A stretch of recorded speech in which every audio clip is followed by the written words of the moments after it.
Hi hello ಎಲ್ಲರಿಗೂ ನಮಸ್ಕಾರ. Welcome back to ನೂತನ ಶೈಲಿ. ಇವತ್ತಿನ ವಿಡಿಯೋದಲ್ಲಿ ಒಂದು ಬ್ಯೂಟಿಫುಲ್ ಆ್ಯಂಡ್ ಸಿಂಪಲ್ ಆಗಿ ಕಾಣೋ ಅಂಥ ಕ್ರೋಶಾ ವರ್ಕ್ನ ಮಾಡೋಣ.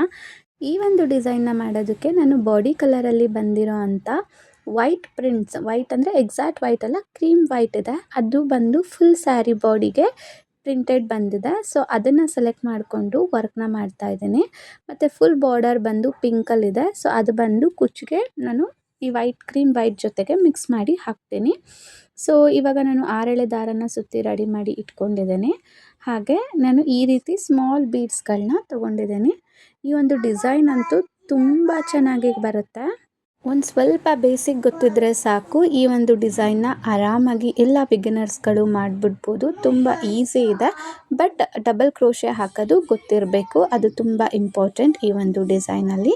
ನೋಡಿ, ಇಲ್ಲಿ ನಾನು ಒಂದಷ್ಟು ಮಾಡಿದ್ದೀನಿ. ಇಲ್ಲಿ ಸ್ಟಾರ್ಟಿಂಗ್ 2 ಲಾಕ್ ಮಾಡಿ ಮತ್ತು ನಾನು 4 ಚೈನ್ನ ಮಾಡಿ ಬಿಟ್ಕೊಂಡಿದ್ದೀನಿ ಕುಚ್ಚು ಹಾಕೋದಕ್ಕೆ. ಫಸ್ಟ್ ಸ್ಟಾರ್ಟಿಂಗಿಗೆ ಈ ರೀತಿ ಬಟ್ಟೆಗೆ ಲಾಕ್ನ ಮಾಡಿಕೊಂಡು 2 ಸಲ ಲಾಕ್ನ ಮಾಡಿಕೊಂಡು 4 ಚೈನ್ನ ತೊಗೊಳ್ಬೇಕು.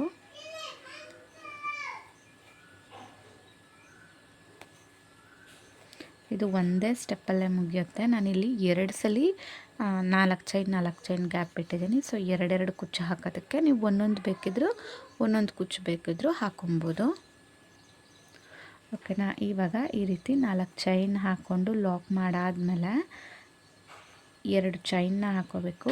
1 2, ಆನಂತರ ಕ್ರೋಶ ಮೇಲೆ 1 ಸಲ ದಾರನ ಸುತ್ತಕೊಂಡು ಈ ರೀತಿ ವಿ ಶೇಪ್ಗೆ ಬರೋ ರೀತಿ ನಾವು ಲಾಕ್ನ ಮಾಡಬೇಕಾಗತ್ತೆ. ಸ್ವಲ್ಪ ಲಾಕ್ ಮಾಡಬೇಕಾದ್ರೆ ಥ್ರೆಡ್ನ ಒಂಚೂರು ಹೈಟಲ್ಲಿ ತೊಗೊಬೇಕು. ಥ್ರೆಡ್ನ ಒಂಚೂರು ಹೈಟಲ್ಲಿ ತೊಗೊಂಡು ಮತ್ತೆ 1 2 ಚೈನ್ನ ಹಾಕ್ಕೊಂಡು ಸ್ವಲ್ಪ ದಾರನ ಮೇಲ್ ಮಾಡಿ ಇವಾಗ ಬೀಡನ್ನ ಇನ್ಸರ್ಟ್ ಮಾಡಬೇಕು. ಈಗ ಬೀಡನ್ನ ಇನ್ಸರ್ಟ್ ಮಾಡಿ ಕ್ರೋಶ ಮೇಲೆ 1 ಸಲ ದಾರ ತೊಗೊಂಡು ಇಲ್ಲಿ ಲಾಕ್ ಮಾಡಿ ಸ್ವಲ್ಪ ಹೈಟ್ ತೊಗೊಂಡಿದ್ವಲ್ಲ, ಆ ಲೂಪ್ ಒಳಗಡೆ ಹೋಗಿ ದಾರ ತಂದು ಈಗ ಕ್ರೋಶ ಮೇಲೆ 3 ಆಯಿತು, 2ರಲ್ಲಿ 1 2ರಲ್ಲಿ 1 ಅನ್ನೋ ಡಬಲ್ ಕ್ರೋಶೆ ಕಂಬನ ಮಾಡ್ಕೊಬೇಕಾಗಿರತ್ತೆ. ಓಕೆನಾ. ಸೊ ದಾರ ಮೇಲೆ 1 ಸಲ, ನೀಡಲ್ ಮೇಲೆ 1 ಸಲ ದಾರ ತೊಗೊಂಡು ಆ ಲೂಪಲ್ಲಿ ಹೋಗಿ ದಾರ ತೊಗೊಂಬಂದು 2ರಲ್ಲಿ 1 2ರಲ್ಲಿ 1ನ ಮಾಡ್ಕೊಬೇಕು. ಸುಮಾರು ಆ ಲೂಪ್ ಒಳಗಡೆ ಒಂದು 6 ಕ್ರೋಶಗಳನ್ನ ನಾವು ಮಾಡ್ಕೊಬೇಕಾಗತ್ತೆ. 6 ಡಬಲ್ ಕ್ರೋಶೆನ ನಾವು ಮಾಡ್ಕೊಬೇಕು.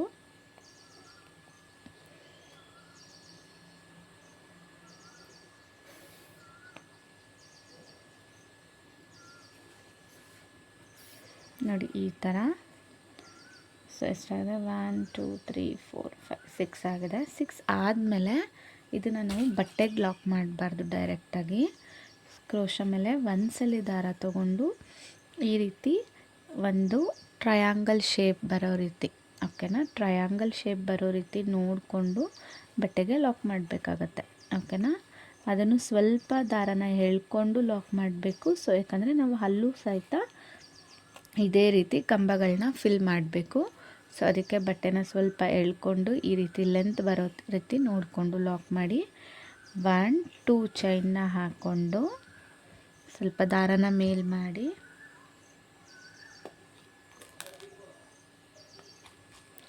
ಒಂದು ನೀಡಲ್ನ ಇನ್ಸರ್ಟ್ ಮಾಡಿಕೊಂಡು ಇವಾಗ ಕ್ರೋಶ ಮೇಲೆ 1 ಸಲ ದಾರ ತೊಗೊಂಡು ಆ ಲೂಪ್ ಒಳಗಡೆ ಹೋಗಿ ನಾವು ದಾರ ತೊಗೊಬಂದರೆ 3 ಆಗುತ್ತೆ. ಕ್ರೋಶ ಮೇಲೆ 3 ದಾರಗಳಿದೆ. ಸೊ 2ರಲ್ಲಿ 1 2ರಲ್ಲಿ 1 ಅಂದರೆ ಡಬಲ್ ಕ್ರೋಶೆ ಕಂಬನ ಮಾಡಬೇಕಾಗತ್ತೆ. ಎಷ್ಟು ಮಾಡಬೇಕು ಅಂದರೆ ಸುಮಾರು ಆ ಲೂಪ್ ಒಳಗಡೆ 6 ಡಬಲ್ ಕ್ರೋಶೆಗಳನ್ನ ನಾವು ಇಲ್ಲಿ ಮಾಡಬೇಕಾಗತ್ತೆ. ಆ ಲೂಪ್ನ ನೀವು ತುಂಬ ಲೆಂತಿಯಾಗೂ ಎಳಿಬಾರ್ದು, ಹಾಗೆ ತುಂಬ ಚಿಕ್ಕದಾಗೂ ಮಾಡ್ಕೊಬಾರ್ದು. ಈ 6 ಡಬಲ್ ಕ್ರೋಶೆ ಕಂಬ ಫಿಲ್ ಮಾಡೋದಕ್ಕೆ ಎಷ್ಟು ಬೇಕಾಗುತ್ತೋ ಸ್ಪೇಸು ಅಷ್ಟನ್ನು ನೋಡಿಕೊಂಡು ನೀವು ಆ ಲೂಪ್ ಅನ್ನೋದನ್ನ ಬಿಟ್ಕೊಬೇಕಾಗತ್ತೆ. ತುಂಬ ಜಾಸ್ತಿ ಎಳೆದು ಬಿಟ್ಟರೆ ಆವಾಗ 6 ಡಬಲ್ ಕ್ರೋಶೆಗೆ ತುಂಬ ಜಾಸ್ತಿ ಇದ್ದಾಗ ಒಂಥರ ಲೂಸಾಗಿ ಕಾಣಿಸುತ್ತೆ.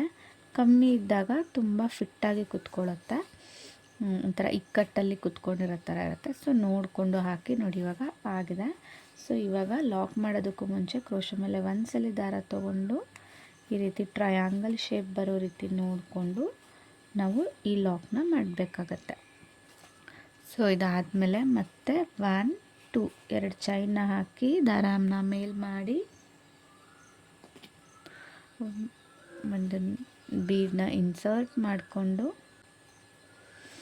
ಕ್ರೋಶೆ ಮೇಲೆ ಒಂದ್ಸಲಿ ದಾರ ತಗೊಂಡು ಈ ಲೂಪ್ ಒಳಗಡೆ ಹೋಗಿ ನಾವು ದಾರ ತೊಗೊಬರಬೇಕು, ಕಂಬನ ಫಾರ್ಮ್ ಮಾಡಬೇಕು. ಸೊ ಎಷ್ಟು ಕಂಬ? 6 ಕಂಬನ ನಾವು ಫಾರ್ಮ್ ಮಾಡಬೇಕಾಗತ್ತೆ. ನೀವು 6ಕ್ಕಿಂತ ಜಾಸ್ತಿ ಅಂದರೆ 8 ಕಂಬ ಬೇಕಿದ್ರೂ ಫಾರ್ಮ್ ಮಾಡ್ಕೊಬೋದು. ಬಟ್ 6 ಕಂಬ ಮಾಡೋದ್ರಿಂದ ಒಂದು ಇದನ್ನದು ಆ ಡಿಸೈನು ಸ್ವಲ್ಪ ಸ್ಟ್ಯಾಂಡಾಗಿ ಚೆನ್ನಾಗಿ ನಿಂತ್ಕೊಳ್ಳುತ್ತೆ.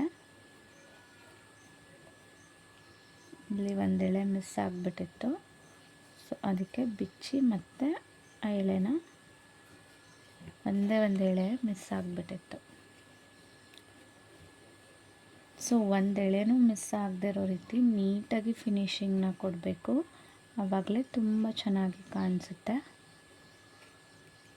ವಿಡಿಯೋ ಸ್ವಲ್ಪ ಸೈಡ್ಗೆ ಹೊಟ್ಟೋಗ್ಬಿಟ್ಟಿದೆ, ಸೊ ಯಾರೂ ಬೇಡ್ಕೊಳಕ್ಕೆ ಹೋಗಬೇಡಿ. ಇನ್ನು ಡೀಟೇಲ್ಡಾಗಿ ಬೇಕು ಅಂದರೆ ನನಗೆ ಕಮೆಂಟ್ ಮಾಡಿ, ಬೇರೆ ಒಂದು ಬಟ್ಟೆ ಪೀಸಲ್ಲಿ ಇದೇ ಡಿಸೈನ್ನ ಹಾಕಿ ತೋರಿಸ್ಕೊಡ್ತೀನಿ.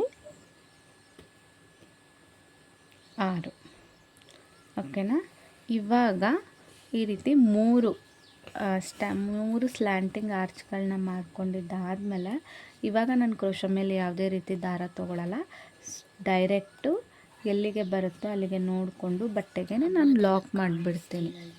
ಕಾಣಿಸ್ತಾ ಇದೆ, ನೋಡಿಕೊಂಡು ಲಾಕ್ ಮಾಡ್ತೀನಿ. ಇವಾಗ ಕುಚ್ಚು ಹಾಕೋದಕ್ಕೆ 1 2 3 4 ಚೈನ್ಸ್ಗಳನ್ನ ಬಿಟ್ಕೊಂಡು ಎಲ್ಲಿಗೆ ಬರುತ್ತೋ ಅಲ್ಲಿಗೆ ನೋಡಿಕೊಂಡು ಲಾಕ್ ಮಾಡ್ತೀನಿ. ಇಲ್ಲಿ ನಾನು 2 ಸಲ ಲಾಕ್ ಮಾಡ್ಕೊತಾ ಇದ್ದೀನಿ, ಚೆನ್ನಾಗಿ ಕಾಣಿಸುತ್ತೆ ಅಂತ. ಇಲ್ಲಿ ಬೇಕಿದ್ರೆ ನೀವು ಒಂದು ಬೀಡನ್ನ ಸಹ ಆ್ಯಡ್ ಮಾಡ್ಬೋದು, ತುಂಬ ಚೆನ್ನಾಗಿ ಕಾಣಿಸುತ್ತೆ. ಒಂದು ಲಾಕ್ ಆದಮೇಲೆ ಒಂದು ಬೀಡನ್ನ ಆ್ಯಡ್ ಮಾಡಿ ಮತ್ತೆ ಲಾಕ್ ಮಾಡ್ಬೋದು, ಅದು ತುಂಬ ಚೆನ್ನಾಗಿ ಕಾಣಿಸುತ್ತೆ. ಓಕೆನಾ. ಈ ರೀತಿ ಆದಮೇಲೆ ಮತ್ತೆ ಈ ರೀತಿ ಸ್ಲ್ಯಾಂಟಿಂಗ್ ಆರ್ಚನ್ನ ನಾವು ಸ್ಟಾರ್ಟ್ ಮಾಡಬೇಕು. ನೋಡಿ ಇಲ್ಲಿ ಹಿಂಗೆ ವಿ ಥರ ಟ್ರಯಾಂಗಲ್ ಶೇಪಲ್ಲಿ ಫಾರ್ಮ್ ಆಗಬೇಕು, ಆವಾಗ ಚೆನ್ನಾಗಿ ಬರುತ್ತೆ ಈ ಒಂದು ಡಿಸೈನ್ ಕಂಪ್ಲೀಟ್ ಆದಮೇಲೆ ಕುಚ್ಚು ಹಾಕಿ ತೋರಿಸ್ತೀನಿ ಯಾವ ರೀತಿ ಬಂದಿದೆ ಅಂತ. ಸೊ ನೋಡಿ, ಫೈನಲಿ ಡಿಸೈನ್ ಈ ರೀತಿ ಬಂದಿದೆ. ತುಂಬ ಚೆನ್ನಾಗಿ ಬಂದಿದೆ. ಕ್ಯೂಟಾಗಿ ಆ ಸ್ಮಾಲಾಗಿ ಆರ್ಚ್ ಕೊಟ್ಟಿರೋದಕ್ಕೂ ಅದಕ್ಕೂ ತುಂಬ ಕ್ಯೂಟಾಗಿ ತುಂಬ ಚೆನ್ನಾಗಿ ಕಾಣಿಸ್ತಾ ಇದೆ. ನೋಡೋಕ್ಕೆ ಹಾಕಬೇಕಾದ್ರೆ ತುಂಬ ಸಿಂಪಲ್ ಅಂತ ಅನಿಸುತ್ತೆ, ಬಟ್ ಎಲ್ಲ ಮುಗಿದ್ಮೇಲೆ ಫೈನಲಿ ಆ ಬೀಡ್ ಹಾಕಿರೋದಕ್ಕೂ ಮತ್ತು ಸ್ಮಾಲಾಗಿ ಬೇಬಿ ಕುಚ್ಚು ಕಟ್ಟಿರೋದಕ್ಕೂ ತುಂಬ ಚೆನ್ನಾಗಿ ಒಂದು ಸೂಪರ್ ಲುಕ್ ಅನ್ನೋದೇ ಬಂದಿದೆ. ಈ ಒಂದು ಡಿಸೈನ್ ನಿಮಗೇನಾದರೂ ಇಷ್ಟ ಆಗಿದ್ರೆ ಪ್ಲೀಸ್ ಲೈಕ್ ಮಾಡಿ. ಹಾಗೆ ಇದೇ ರೀತಿ ಹೆಚ್ಚಿನ ಟೈಲರಿಂಗ್ ಟಿಪ್ಸ್ಗಳಿಗೆ ಅಥವಾ ಕುಚ್ಚು ಡಿಸೈನ್ಸ್ಗೆ ನನ್ನ ಚಾನಲ್ನ ಸಬ್ಸ್ಕ್ರೈಬ್ ಮಾಡ್ಕೊಳ್ಳಿ.